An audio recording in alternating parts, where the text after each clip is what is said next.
Hello everyone, welcome back to my channel education Adda 9।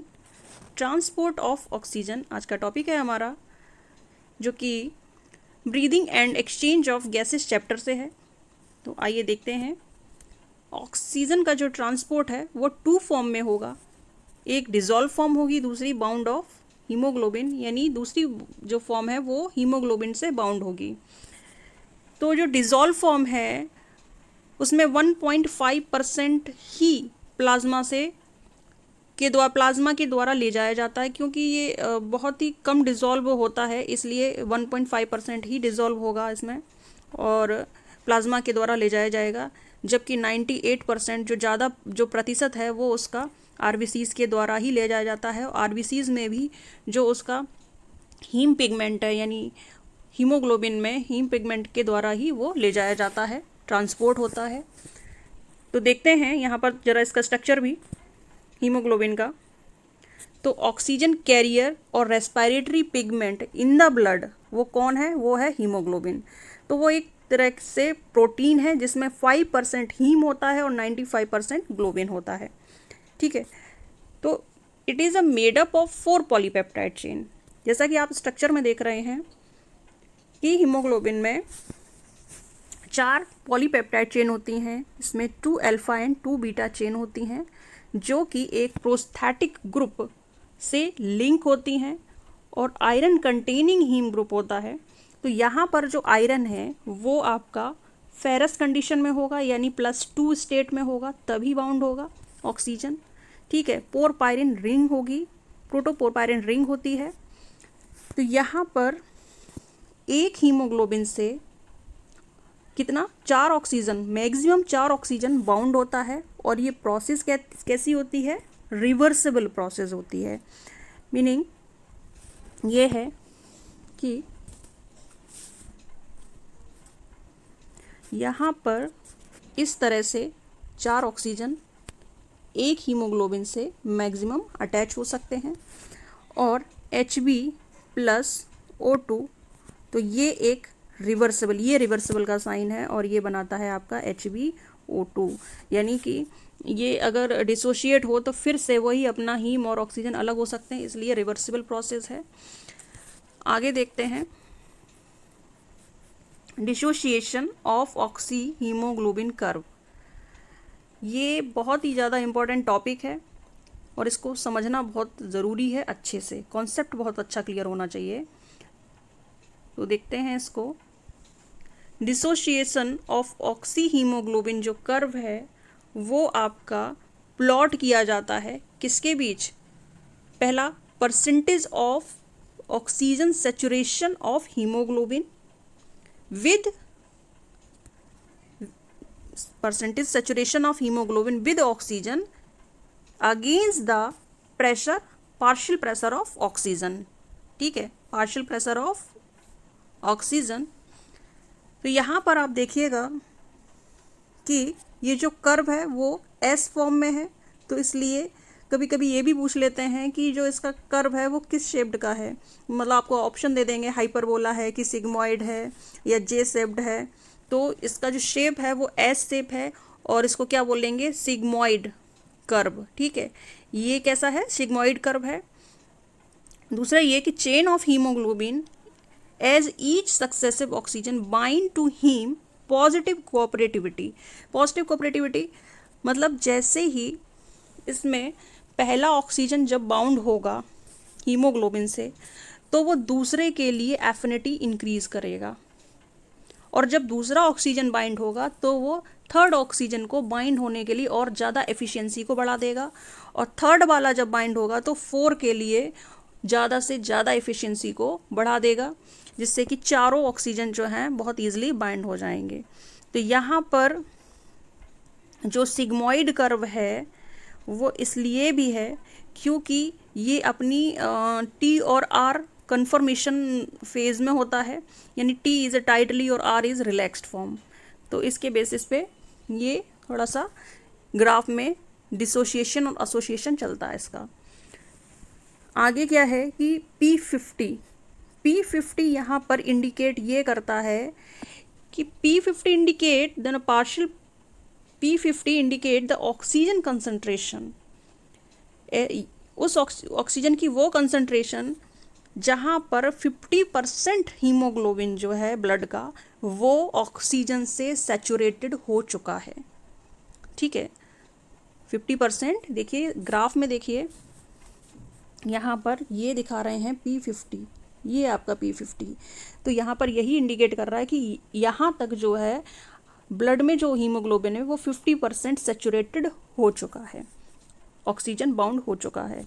ठीक है, और 100% यहाँ पर हो रहा है एल्विली में, क्योंकि एल्विली में ही सबसे ज़्यादा पार्शियल प्रेशर पाया जाता है, तो ऑक्सीजन सबसे ज़्यादा कहाँ पर है, एल्विली में है। ठीक है, आगे देखते हैं factors affecting of haemoglobin. Factors affecting of haemoglobin, ये तो एक आपका नॉर्मल ग्राफ था, और जो सेकंड ग्राफ है इसमें नॉर्मल ग्राफ से ही कर्व का शिफ्ट होना बताया गया है कि किस कंडीशन में वो जो ग्राफ है वो लेफ्टवर्ड शिफ्ट होगा और किस कंडीशन में जो है ग्राफ वो राइटवर्ड शिफ्ट होगा। ठीक है, इस ग्राफ को बताने से पहले मैं ये बताना चाहती हूँ कि जो 1 ग्राम ऑफ हीमोग्लोबिन वो बाइंड होता है कितना, 1.34 ml ऑफ ऑक्सीजन को।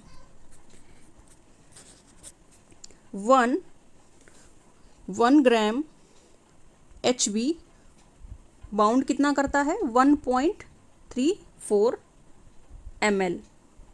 ठीक है, ml ऑफ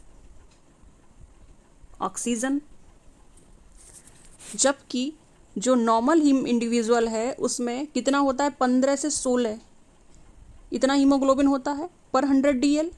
तो 15 में कितना होगा, तो 15 में होगा आपका, तो 1.34 इंटू 15, तो ये हो जाएगा आपका लमसम 20।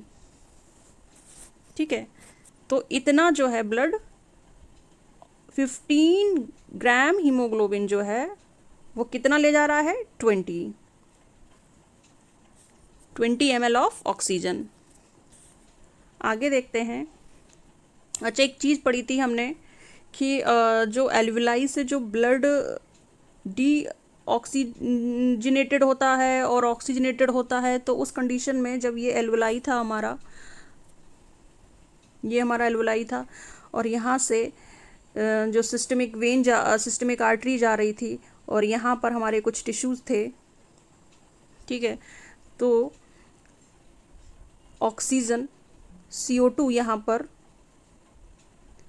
जा रही है और ऑक्सीजन क्या है, आ रही है।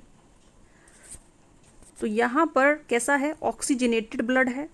ठीक है, ऑक्सीजनेटेड ब्लड है, तो अगर हम रेस्टिंग कंडीशन में हैं, अगर हम रेस्टिंग कंडीशन में हैं, यानी बॉडी के दो ही काम है, या तो वो रेस्ट करेगी या फिर वो कोई भी वर्क करेगी, तब यहाँ पर जो 20 ml ऑक्सीजन, तो यहाँ पर जब रेस्टिंग कंडीशन में है तो टिश्यू 5 ml तक ले लेंगे ऑक्सीजन, क्योंकि यहाँ पर उस तरह की नीड नहीं है, क्योंकि वो रेस्टिंग कंडीशन में है। तो बाकी का जो 15 ml बचेगा वो इधर डीऑक्सीजनेशन के साथ जाएगा। ठीक है, दूसरा था कि जब बॉडी एक्सरसाइज की कंडीशन में है, तब यहाँ पर जो ऑक्सीजनेटेड ब्लड है जो, ठीक है, ऑक्सीजनेटेड ब्लड है, तब 20 ml।